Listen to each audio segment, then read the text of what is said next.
Hello friends, कैसे हैं आप सबका संस्कृत ज्ञान पर बहुत बहुत स्वागत है। आज फिर हाजिर हैं हम आपके सामने एक और अनुच्छेद लेकर, जिसका शीर्षक है गंगा। गंगा नाम से कौन परिचित नहीं है। गंगा हम सब भारतवासियों की धार्मिक नदी है। तो प्रस्तुत है गंगा का परिचय, उसकी विशेषताएं, इन सब को दर्शाते हुए गंगा के ऊपर कुछ पंक्तियाँ। अस्माकं देशे सर्वासु नदीषु गंगा अतिश्रेष्ठा। हमारे देश में सभी नदियों में जब किसी चीज़ की तुलना बहुत सारी चीज़ों से सबसे की जाती है तो उसमें लगती है हमारी सप्तमी विभक्ति, और सप्तमी विभक्ति लगती है अधिकरण में पर में। तो इसमें नदियों में वैसे ही ऑटोमेटिकली में आ रहा है, तो सर्वासु नदीषु सभी नदियों में गंगा अतिश्रेष्ठ, यहाँ श्रेष्ठ की जगह श्रेष्ठा लगाया हुआ है, क्योंकि गंगा स्त्रीलिंग है तो उसके साथ जो हमारा क्या लगेगा, विशेषण लगेगा, वो भी हमारा किस में होगा, स्त्रीलिंग में। श्रेष्ठ जो है उसका गंगा का क्या है, विशेषण, और गंगा हमारा क्या होगा, विशेष्य। तो श्रेष्ठ हमारा लगेगा स्त्रीलिंग में। जब हमारा विशेष्य स्त्रीलिंग में रहेगा तो विशेषण भी हमारा स्त्रीलिंग में रहेगा। प्रधाना, ये भी देखिए क्या है, हमारा विशेषण ही है।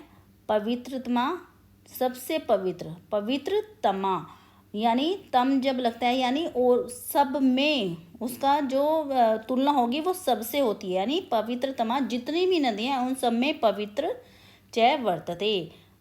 वर्तते मीन्स है। हमारे देश में सभी नदियों में गंगा अति श्रेष्ठ, प्रधान और पवित्र वर्तते, यानी है। क्या है, गंगा नदी जो अति श्रेष्ठ है, प्रधान है और पवित्र है। अति श्रेष्ठ, प्रधाना, पवित्रतमा च वर्तते। इयम हिमालयात निसृत्य। अब देखिए अगली लाइन में बताया गया है कि ये कहाँ से निकलती है। यह हिमालय से निसृत्य निकलकर बंगोपसागरे पतती, बंगाल उपसागर में गिर जाती है। बंगाल का जो हमारा बंगाल की खाड़ी है उसमें गिर जाती है। अस्याः पावने तटे, इसके पावने तटे मीन्स पावन तट पर। अगेन फिर से सप्तमी विभक्ति पर है तो अधिकरण में पर सप्तमी विभक्ति लगेगी। विशालः प्राचीनः, विशाल, प्राचीना और प्राचीन, नगर्य स्थिता, नगर स्थिता सन्ति, नगर स्थित हैं। यथा, अब उनके नाम है जैसे कि हरिद्वार, प्रयाग है प्रयाग, वाराणसी, पाटलिपुत्र आदि, पाटलिपुत्र। अब देखिए प्रयाग में है विसर्ग है, परंतु और वाराणसी में विसर्ग नहीं है, पाटलिपुत्र में विसर्ग है और हरिद्वार में भी विसर्ग है। हरिद्वार के बाद हमारा विसर्ग आएगा। पाटलिपुत्र है। अस्माकं सभ्यता संस्कृति एषु नगरेषु उन्नता जाता। अस्माकं हमारी सभ्यता और संस्कृति एषु इन नगरों में से उन्नत हो गई है। क्योंकि ये गंगा के किनारे बसे हुए हैं तो वो धार्मिक स्थल हो गए हैं, तो वहाँ हमारी सभ्यता और संस्कृति देखने को मिलती है और इन नगरों में उन्नत हो गई है, मतलब एकदम धार्मिक ये स्थान हो गए हैं।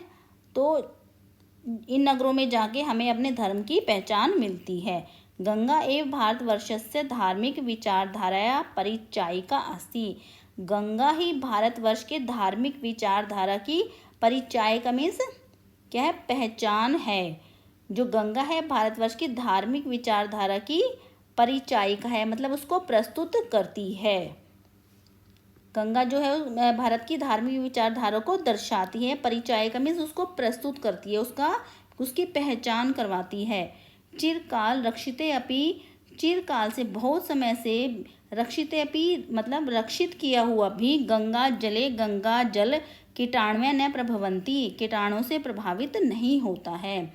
बहुत समय से अगर हम गंगा जल को रख लेते हैं तो भी उसमें कीटाणु नहीं, उसको प्रभावित नहीं कर सकते, उसमें कीटाणु नहीं लगते हैं। अदरवाइज़ अगर और कोई पानी रख दें तो उसमें कीटाणु उत्पन्न हो जाते हैं, पर गंगा जल में कभी भी कोई कीटाणु उत्पन्न नहीं होता है, चाहे वह कितने टाइम तक गंगा जल को रख लो। अतएव इसलिए गंगा नदी नित्य पूजनीय, इसलिए गंगा नदी नित्य नित्य पूजनीय है। आप देखिए फिर से स्त्रीलिंग बनाने के लिए पूजनीय, वंदनीय, पूजित, वंदनीय, पूजा के लायक, वंदना के लायक।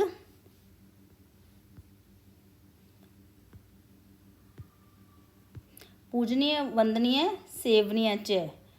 यह मतलब हमारे लिए पूजा के योग्य है, वंदना के योग्य और सेवन यानी सेवन के योग्य है। भारतीयः जनः, भारतीय लोग, गंगायाः, गंगा के जलस्य, जल का मात्र सेवनम न कुर्वन्ति, केवल सेवन ही नहीं करते हैं, गंगा जल को केवल पीते ही नहीं हैं यहाँ के लोग, अपितु देववत पूजन्ति च, बल्कि इसके जल को देवता के समान, इसको देववत, वत में समान, देवता के समान इसकी पूजा करते हैं।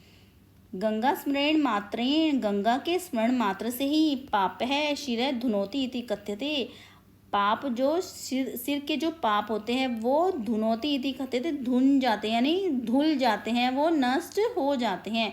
केवल गंगा का नाम लेने से ही, गंगा नदी के नाम का स्मरण करने से ही जो हमारे सिर पर लगे हुए पाप होते हैं वो सब धुल जाते हैं, इति कथ्यते, ऐसा कहा जाता है। तो ये था एक अनुच्छेद गंगा की विशेषता को प्रकट करते हुए। तो आशा करती हूँ आपको अच्छा लगा होगा। तो अच्छा लगा तो प्लीज़ लाइक करें, कमेंट करें और शेयर करें। प्लीज़ मेरे चैनल को सब्सक्राइब ज़रूर करें। धन्यवाद।